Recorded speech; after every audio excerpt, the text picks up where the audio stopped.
Que la grâce du Seigneur vous accompagne. Recevez cette parole dans le livre de Jean chapitre 14 verset 1. Que votre cœur ne se tourne point, croyez en Dieu et croyez en moi. Que vous soyez bénis et que vos problèmes soient résolus. Confiez-vous au Seigneur et vous serez récompensés. Au nom de Jésus. Amen. Nous continuons toujours notre thème sur le Saint-Esprit dans la vie et le ministère de Jésus-Christ. Alors, vous savez que le signe par lequel Jean-Baptiste devait connaître Christ, c'est la présence du Saint-Esprit, c'est la descente du Saint-Esprit. Et c'est par le Saint-Esprit que Marie conçoit Jésus-Christ. Et là, on nous dit dans le livre de Luc, chapitre 1, verset 31, je crois, verset 34 à 35.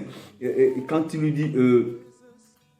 Marie dit à l'ange, comment cela se fera-t-il puisque je ne connais point d'homme? L'ange dit, le Saint-Esprit viendra sur toi et la puissance du Très-Haut te couvrira et le Saint-Enfant qui naîtra de toi sera appelé Fils de Dieu.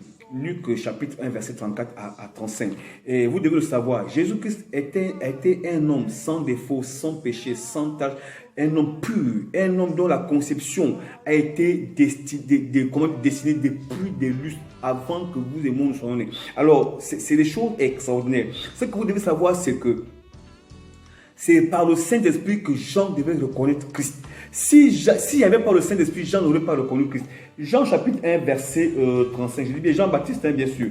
Verset 31 à 33. Je ne le connaissais pas. Mais afin qu'il fût manifesté à Israël que je suis venu baptiser d'eau. Verset 32. Jean a rendu ce témoignage. J'ai vu l'Esprit descend du ciel comme une colombe et s'arrêter sur lui. Je ne le connaissais pas. Mais celui qui m'a envoyé baptiser d'eau, celui-là m'a dit, celui sur qui tu verras l'Esprit descendre et s'arrêter, c'est celui qui baptise du Saint-Esprit. Voyez-vous, le signe de Jésus-Christ, par lequel Jean devait reconnaître Jésus-Christ, c'est par le Saint-Esprit. Jean baptisait, il ne savait pas comment ça devait se passer, mais il avait déjà eu l'information par le Père que celui sur qui tu verras l'Esprit descendre, c'est celui qui baptise le Saint-Esprit. Alors, le ministère sans Saint-Esprit, ce ministère est un ministère mort. Un chrétien sans le Saint-Esprit, ce n'est pas un chrétien, il est mort.